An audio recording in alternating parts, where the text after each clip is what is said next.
Hello दोस्तों, स्वागत है आज के इस न्यू लेक्चर में। आई होप आप सभी हेल्दी, हैप्पी और फिट होंगे। आज के इस न्यू लेक्चर में हम फाइलम प्रोटोजोआ के इम्पॉर्टेंट एग्जाम्पल को कवर करेंगे। So let's start. First example is amoeba. Amoeba सबसे फेवरेट क्वेश्चन है एग्जामिनर का। आप इसको एग्ज़ाम्स में किस तरीके से देखोगे, right 5 examples of phylum protozoa और एक्सप्लेन द डिसीज़ कॉजिंग प्रोटोजोआस, है ना। ये बड़े इजीली आपको क्वेश्चंस दिख जाएंगे लॉन्ग टाइप के फॉर्मेट में, और इसे बिल्कुल अच्छे से कवर करना है हमें। सो स्टार्ट करते हैं हम अमीबा से। अमीबा को डिस्कवर किया गया था 1757 में रशल वॉन रोजेनहॉफ के द्वारा।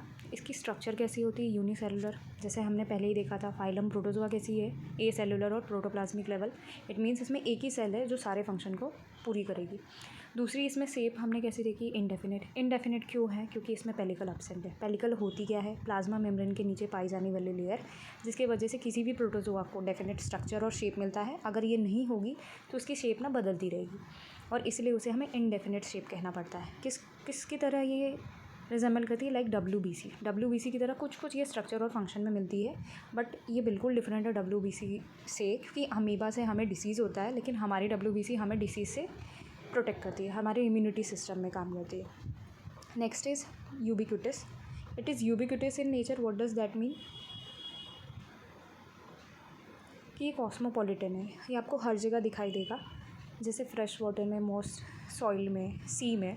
वेरी इंपॉर्टेंट, ये गीली जगह पे तो आपको बिल्कुल दिखेगा, और जैसे गंदे हाथों में। इसलिए कहा जाता है कि स्टॉल वाले जितने फूड होते हैं वहाँ पे हमें ना थोड़ा ज़्यादा ही खतरा होता है अमीबा वगैरह के ट्रांसमिशन का, इन्फेक्शन का। तो बड़े सोच समझ के हमें ऐसे जगह पे खाना चाहिए। तो गीली जगह, कुछ गंदी जगह, हमारे हाथों के नेल्स वगैरह में ही आपको वेरी ईजिली दिखने को मिल जाएंगे। नेक्स्ट हम देखेंगे कि इसमें प्लाज्मा मेम्ब्रेन को क्या बोलते हैं हम लोग? प्लाज्मा लेमा ही कहते हैं। लोकोमोशन के लिए अमीबा के पास क्या था? सीरोपोडिया था। सीरोपोडिया के एक्सटेंशन कैसे टाइप के? यहाँ पे देखिए एंड कैसे ब्लंट है, ये फिंगर लाइक होते हैं, तो हम सीरोपोडिया का नाम लोबोपोडिया कहते हैं। Next important point is reproduction. अच्छा, रिप्रोडक्शन इसमें कैसे बाइनरी फ्यूजन का होता है? ये 30 मिनट के टाइम में अपने जनरेशन को जस्ट डबल कर लेते हैं। नेक्स्ट क्या हो जाता है? इनके अंदर डाइजेशन इंट्रासेलुलर लेवल होता है। What does that mean? कि इनके अंदर जो सेल के अंदर होना डाइजेशन, वो भी किस में होता है? फूड वैक्यूल के अंदर। अच्छा, फूड वैक्यूल के अंदर कैसे होता है? मैं अपना थोड़ा सा एक्सप्लेन कर देती हूँ। मैंने बड़ा छोटा सा डायग्राम बनाया है, यहाँ पे फोकस करके देखोगे तो आपको थोड़ा सा समझ तो आ जाएगा। तो FV it is food vacuole, this is अपना अमीबा। ये दो चीज़ें हो गई है। स्टार्टिंग में फूड वैक्यूल आपको ये दिख रहा है, ये छोटा सा सर्कल, दिस, और दिस इज़ अमीबा रहता है। ये फूड वैक्यूल वैसे अमीबा के अंदर रहता है। सो ये दिस इज़ नॉर्मल स्टेट। जैसे ही इसको यहाँ फूड पार्टिकल दिखाई दे रहा है, आपको यहाँ दिख रहा होगा दिस इज़ फूड। जैसे फूड पार्टिकल ये दिखाई देता है, तो ये अमीबा कुछ इस तरीके का यू टाइप का शेप यहाँ पे बना रहा है, आप देख रहे होंगे। और एक circle is this is food vacuole and this is lysosome.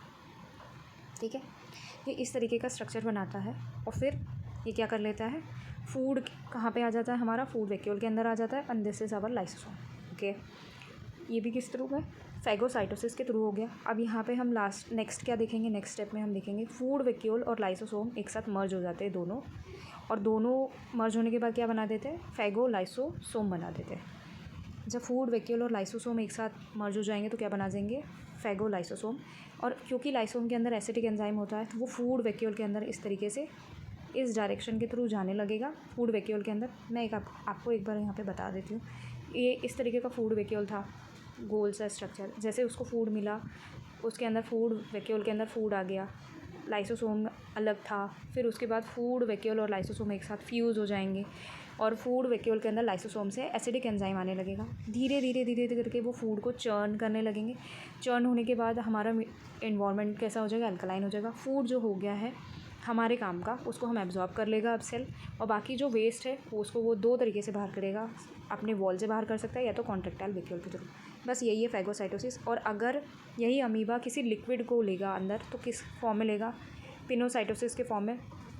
ऐसे ही वैक्यूल में लिक्विड आएगा, लाइसोसोम होगा, और फिर फ्यूज़ होंगे, और फिर आप उसके आगे देखोगे हमने यहाँ फैगोलाइसोसोम बोले हैं, तो यहाँ पे फैगोलाइसोसोम की जगह पिनोलाइसोसोम होगा वो।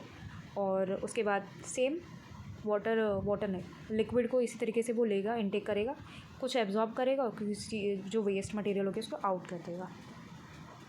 नेक्स्ट जो हमने देखा था लास्ट टाइम पे, जो जनरल कैरेक्टरिस्टिक्स थे, उसमें रिप्रोडक्शन देखा था, बाइनरी फ्यूजन बता दिया मैंने, डाइजेशन इंट्रासेलुलर अब भी बताया, फूड वैक्यूल के थ्रू होगा, रेस्पिरेशन और एक्सक्रीशन ये थ्रू बॉडी सरफेस के थ्रू होने वाला है, आपको होल बॉडी सरफेस। अच्छा, ऑस्मो रेगुलेशन के लिए ये जैसे फ्रेश वाटर है, फ्रेश वाटर प्रोटोजोन के अंदर एक कॉन्ट्रेक्टाइल वैक्यूल आपने सुना था लास्ट टाइम, ये प्रेजेंट होता है। इसका काम क्या होता है? एक्सेस वाटर को बॉडी से निकालते रहना, ठीक है, और उसी के थ्रू ये क्या करता है? ऑस्मो रेगुलेशन करता है, ठीक है।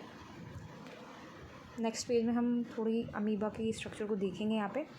सो दिस इज़ प्लाज्मा मेम्ब्रेन, जिसको प्लाज्मा लेमा मैंने लिखा है। उसके बाद यहाँ फूड वैक्यूल आपने देखा, जिसके अंदर फूड पार्टिकल्स भरे होंगे। This is the nucleus. इसके स्ट्रक्चर में देखिए, ये जो है लोकोमोशन के लिए सूडोपोड है, ये स्ट्रक्चर हो गया। अच्छा, साइटोप्लाज्म 2 पार्ट में डिवाइडेड है। अंदर का जो साइटोप्लाज्म है दैट इज़ एंडोप्लाज्म, बाहर का क्या है? एक्टोप्लाज्म है। दिस इज़ कॉन्ट्रेक्टाइल वैक्यूल, जो बोला ना मैंने, यहाँ पे क्या करना है? इसको ऑस्मो रेगुलेशन करना है। Next example is Entamoeba. जो एंटामीबा जीनस है, यूजुअली आप कहाँ देखोगे? इंटेस्टाइन में देखोगे, चाहे वर्टिब्रेट हो, कशेरुकी हो, और इनवर्टिब्रेट हो, अकशेरुकीय हो। दोनों में क्या डिफरेंस था? हमने फर्स्ट लेक्चर में देखा था। वर्टिब्रेट क्या होता है? जिसके अंदर वर्टिबल कॉलम, स्पाइनल कॉर्ड होगा, कॉर्डेटा होंगे वो। इनवर्टिब्रेट जिसके अंदर स्पाइनल कॉर्ड नहीं होगा, वर्टिबल कॉलम नहीं होगा, वो इनवर्टिब्रेट या नॉन कॉर्डेटा होंगे, ठीक है। इनके जो होस्ट होते हैं एंटामीबा जीनस के, होस्ट आप देखोगे कैटल होते हैं और ह्यूमन बींग होते हैं, यहाँ पे आपको ये दिखेंगे। अच्छा, 2 फेजेस होते हैं इनकी लाइफ में, एक होता है सिस्ट फेज, दूसरा होता है एडल्ट फेज। नाम याद रखना, ट्रोफोजोइड, बहुत ईजिली आपको ऑब्जेक्टिव क्वेश्चन में देखने को मिल जाएगा।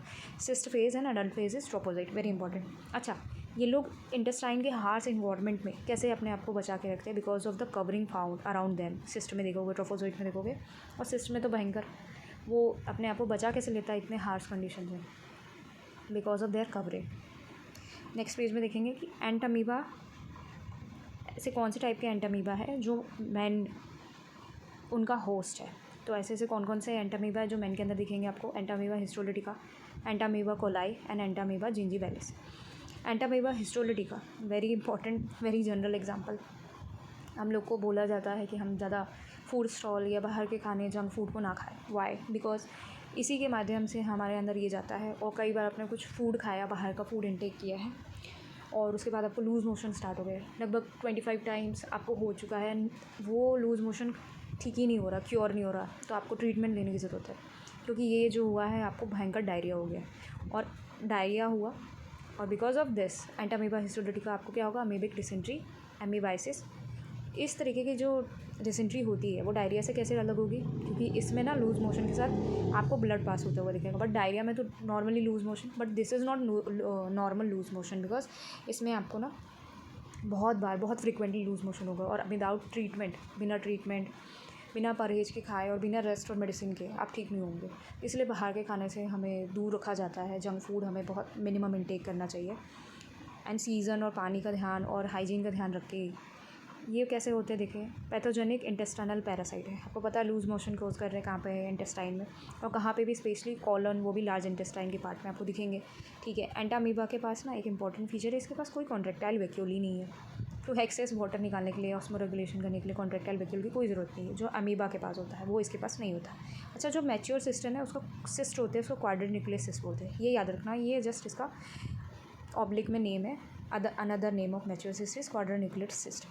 इसी को हम देखेंगे कैसे बोल सकते हैं? सिस्ट में अगर 4 न्यूक्लियस दिख रहा है आपको माइक्रोस्कोप में, आपने एग्जामिन किया, किसी के स्टूल में आपको ये दिख रहा है क्वाड्रेन्यूक्लियस सिस्ट, कार्टव्हील स्ट्रक्चर न्यूक्लियस, तो ये इन्फेक्टिव, भयंकर इन्फेक्टिव स्टेट है, या किसी की भयंकर इन्फेक्शन कॉज कर रही होगी ये बॉडी में, तभी आपको दिखाई दे रही है। और एडल्ट को हमने क्या बोला था? ट्रोफोजोइड बोला था। ये दोनों नाम में वेरी क्लियर रहना।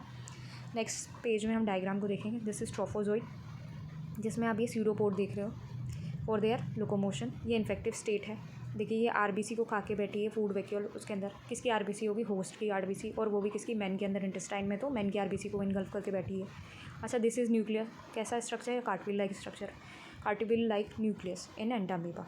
अच्छा, दिस इज सिस्ट, सिस्ट तो आपको पता ही है, बहुत ख़तरनाक इन्फेक्टिव स्टेट होती है, इसके ऊपर कवरिंग इतनी अच्छी होती है कि ये अपने आप को हार्श इन्वायरमेंट, अपने इंटेस्टाइन, हमारे इंटेस्टाइन के इन्वायरमेंट से, पूरे जूसेस से, डाइजेस्टिव जूसेस से अपने आप को बचा के रखती है, इसको कोई हार्म नहीं होता बिकॉज ऑफ देयर कवरिंग। तो दिस इज़ ऑल्सो भयंकर इन्फेक्टिव स्टेट है भाई, ये भी इन्फेक्टिव स्टेट है, दोनों ही प्रेजेंट। अगर किसी का एग्जामिनेशन हुआ स्टूल का तो दिख रहा है, तो समझ जाना कि उसको भयंकर तरीके से क्या हुआ है? अमीबाइसिस हुआ है और अमीबिक डिसेंट्री कॉज हो चुका है।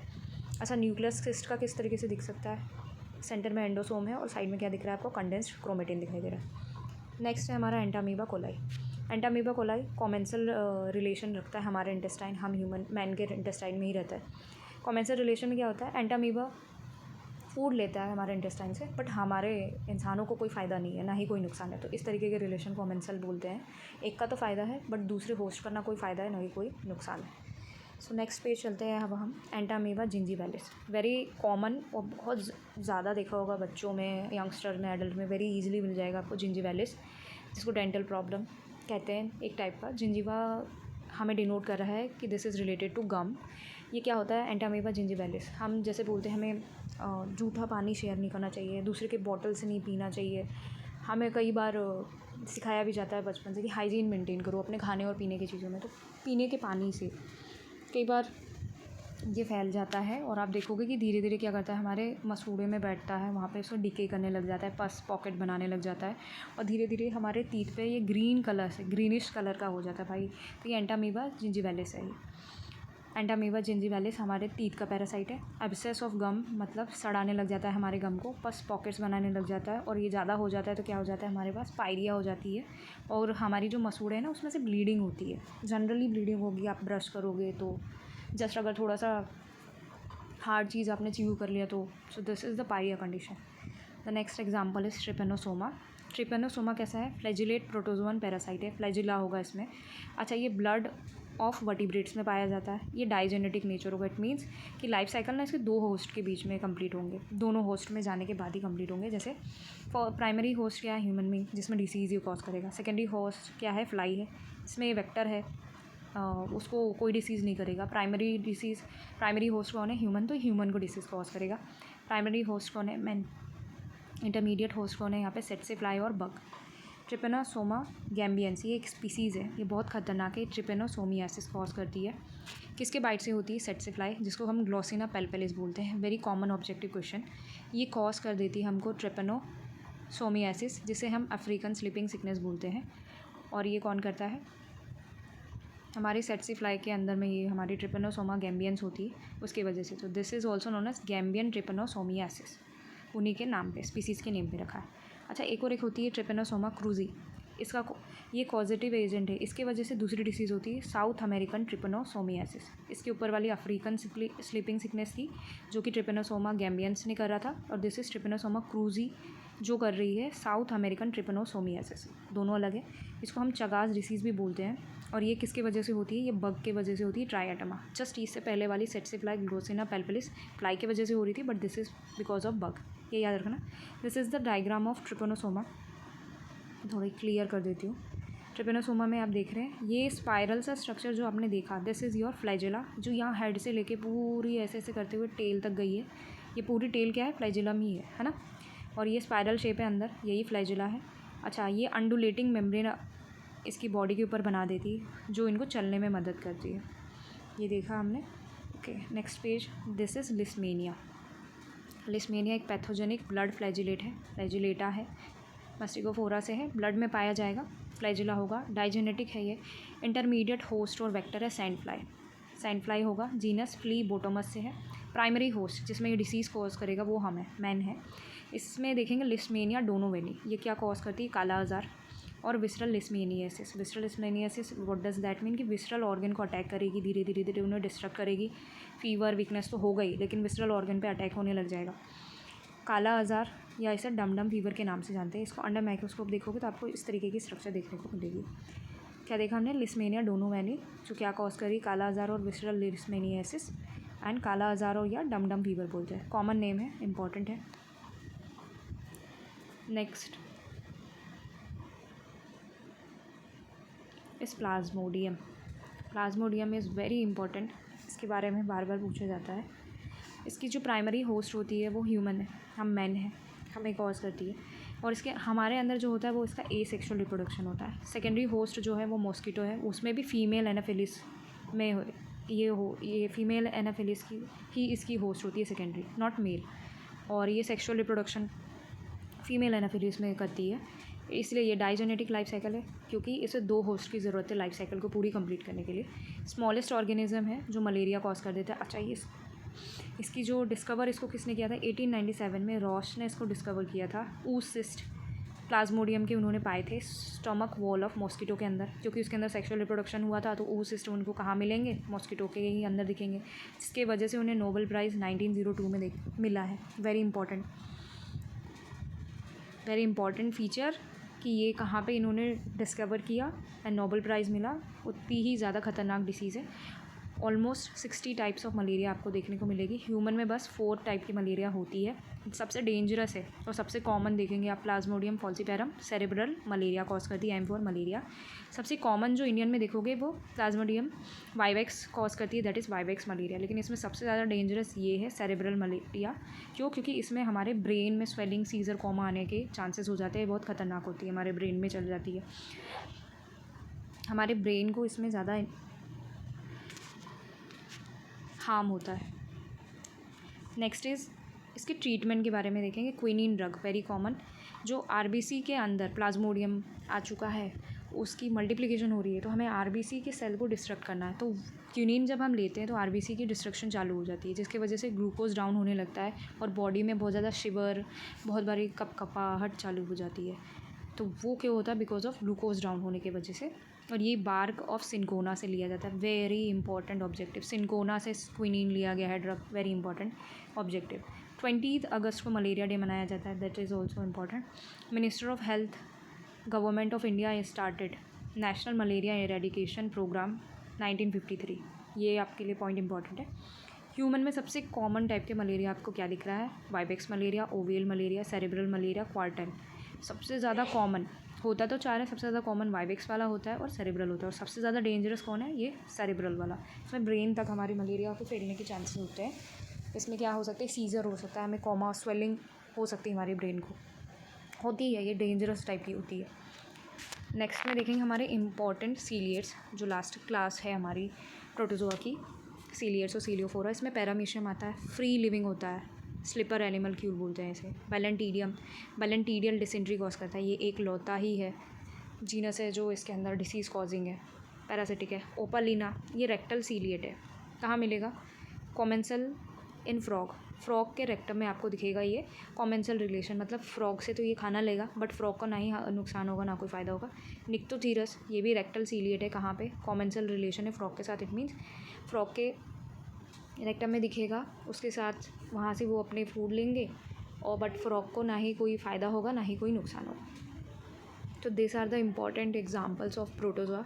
वेरी इंपॉर्टेंट, क्योंकि ये क्वेश्चन अक्सर देखने को मिलेगा for long type of question में, जिसमें आपको 5 डिसीज़ कॉजिंग प्रोटोजोआ, उसके डायग्राम्स, उसके लाइफ साइकिल के बारे में सारी चीज़ें डिस्क्राइब करके लिखनी होती है। So this will be enough. इसमें से कोई भी 5 आप याद कर सकते हो और डिफरेंट टाइप के डिसीज़ के बारे में आप लिख सकते हो। 5 इन द सेंस कि आपने अमीबा बता दिया, एंटामीबा बता दिया, प्लाज्मोडियम बता दिया, ट्रिपेनोसोमा बता दिया और सीलियड्स बता दिया। उसमें से कौन से डिसीज़ होते हैं? Ciliates is not causing any disease, तो एंटामीबा के 2-3 लिख सकते हो आप। ट्रिपेनोसोमा में भी 2 है, तो इस तरीके से 5 आपको तो पूछा ही जाएगा। तो आप इधर 3 एंटामीबा लिख सकते हो, 1 अमीबा लिख सकते हो, 4 हो गए, एंड 2 उधर से आप कोई भी ट्रिपेनोसोमा के लिख सकते हो इस तरीके से। और Plasmodium is very important, Plasmodium पे तो अलग से क्वेश्चन बनता ही है, तो उसे याद करना तो इंपॉर्टेंट है ही। तो this is all in this video. I hope आपको ये लेक्चर क्लियरली समझ में आई होगी। आपको किसी टाइप की भी डाउट हो, कोई क्वायरी हो, कुछ पूछना हो, तो आप प्लीज़ कमेंट करके मुझे पूछ सकते हैं। Thank you so much. Please like, share and subscribe this video. मिलते हैं नेक्स्ट वीडियो में। Thank you.